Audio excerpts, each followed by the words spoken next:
네, SK 브로드밴드와 넷플릭스 간의 갈등의 골이 깊어지는 모양새입니다. 무슨 일인지 이호영 변호사의 뉴스화법에서 자세히 알아보도록 하겠습니다. 이 변호사님 어서 오십시오. 안녕하세요. 네, 먼저 두 회사 간에 왜 갈등이 생긴 거죠? 네, 한마디로 그 망 사용료 문제 때문에 이렇게 갈등이 생긴 건데요. 이제 우리가 흔히 많이 알고 있는 뭐 구글이나 유튜브, 넷플릭스 같은 이런 글로벌 컨텐츠 사업자들을 이제 CP라고 하고요. 컨텐츠를 제공해주는 사업자인 것이고, 그 다음에 뭐 네이버나 카카오나 아프리카 TV 중에 TV 등 이렇게 국내에서 또 컨텐츠를 제공해주는 이 국내 CP들이 있고요.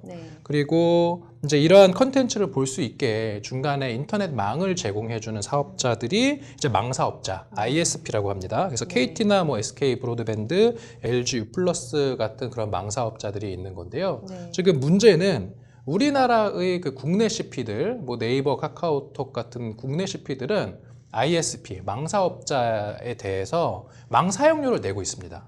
그런데 문제는 그 해외 CP들, 지금 오늘 문제가 된 이 넷플릭스 같은 해외 CP들은 그 망사용료를 안 내고 있어요. 그러니까 오히려 국내 CP들에 대한 역차별 아니냐라는 불만이 국내 CP들로부터 나오고, 그 다음에 ISP, 그 인터넷 서비스를 제공해주는 SK 브로드밴드나 뭐 KT 같은 망사업자들 입장에서는 아니 국내 CP들은 다 내는데 왜 해외 CP는 또 안 내냐라는 불만이 있어 왔고, 그 불만이 이번에 이제 최근에 더 커진 것은 해외 CP들이 국내에서 그 사용하는 국내 이용량이 급격히 늘어난 거거든요.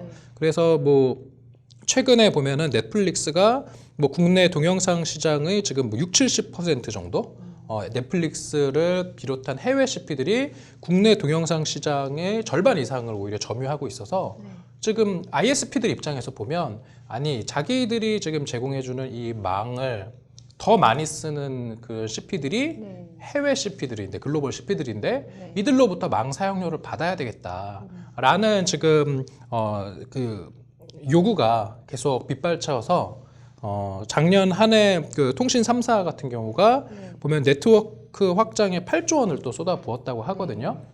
결국 이렇게 네트워크를 확장하는 이유는 망 사용량이 급격히 늘어나니까 이것을 이제 커버하기 위해서 이렇게 돈을 쏟아붓는데, 이런 어떤 돈을 쏟아붓는 데 대한 이제 확충을 하기 위해서는 이제 해외 CP들로부터 망 사용료를 이제 받아야 된다. 이런 지금 상황에 온 게 된 것입니다. 네. 그럼 이런 좀 주장에 대해서 넷플릭스는 좀 반대로 어떤 입장입니까? 그 넷플릭스의 입장은 그 ISP가 어차피 소비자들로부터 이용료를 받았는데 그럼에도 불구하고 또 CP들에게 망 사용료를 받는 거는 이중부가다. 그래서 CP 입장에서는 돈을 낼 필요가 없다라고 맞서고 있는 그런 상황입니다. 네. 보통 근데 좀 이런 경우에 이제 방송통신위원회에서 좀 나서가지고 중재를 하지 않습니까? 네, 말씀해 주신 것처럼 이 우리나라 이제 전기통신사업법 45조 1항에 보면 이 전기통신사업자 상호 간에 어떤 분쟁이나 또는 협의가 이루어지지 않는 경우에 이런 통신사업자는 그 방통위에 재정 신청을 할 수 있다라고 되어 있거든요. 그래서 이런 전기통신사업법상 이런 재정 신청권에 의해서 지금 SK 브로드밴드가 지난해 말에 방통위에 재정 신청을 했고 방통위가 지금 재정 절차를 진행 중인 상황인 것이죠. 네, 그래서 이렇게 재정 절차가 이제 방통위에서 진행 중인데 이 재정 결정이 나오기 전에 지금 넷플릭스 서비스 코리아가 서울중앙지방법원에 소송을 제기했어요. 그래서 채무부존재 확인 소송, 다시 말해서 넷플릭스가 ISP, SK 브로드밴드 측에 어떠한 채무도 부담하지 않는다라는 것을 확인해달라는 청구를 한 것이고, 이렇게 법원에 소송이 제기되면 방통위에서 진행 중이던 재정 절차는 중지되게 되어 있어요. 그래서 소송이 이제 우선 이 재정 절차에 대해서 소송이 우선한다. 이렇게 돼서 지금 현재 소송이 진행 중인 상황인 것입니다. 네. 그렇다면 이제 진행될 소송의 쟁점과 좀 전망은 어떻게 보세요? 참 이게 어려운데, 사실은 그 전기통신사업법에 어떤 그 해외 CP에 대해서 국내 ISP가 망 사용료를 부과할 어떤 명확한 법적인 근거는 좀 보이지 않는 것 같아요.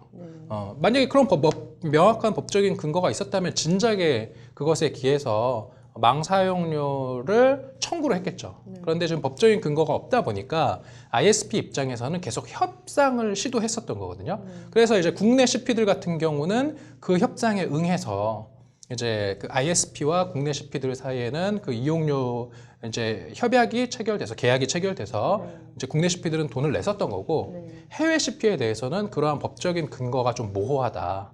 따라서 뭐 좀 조심스럽기는 합니다만 아마도 넷플릭스 코리아의 어떤 주장이 인용될 가능성이 조금 높아 보이지 않나 저는 개인적으로 이렇게 봅니다. 네.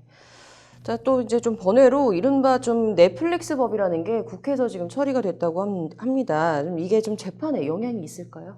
이 넷플릭스법은 이제 해외 CP들에 대해서 국내 ISP가 어떤 망 사용료를 부과할 수 있는 법적인 근거를 명확히 도입을 하자라는 취지고 현재 국회 과방위에서는 이미 통과가 됐고 나머지 절차는 이제 국회 법사위 법사위에서 통과가 되고 본회의에서도 이제 가결이 된다고 하면 법으로서의 효력을 가질 수 있는데 문제는 지금 이미 소송이 진행 중인 이 사건에 그 전기통신사업법 개정 법률의 효력을 적용하는 것은 또 소급 입법 문제가 발생하거든요.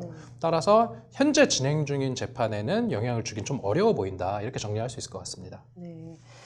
과연 좀 법원이 어느 쪽 손을 들어줄지가 좀 궁금하네요. 오늘 잘 들었습니다.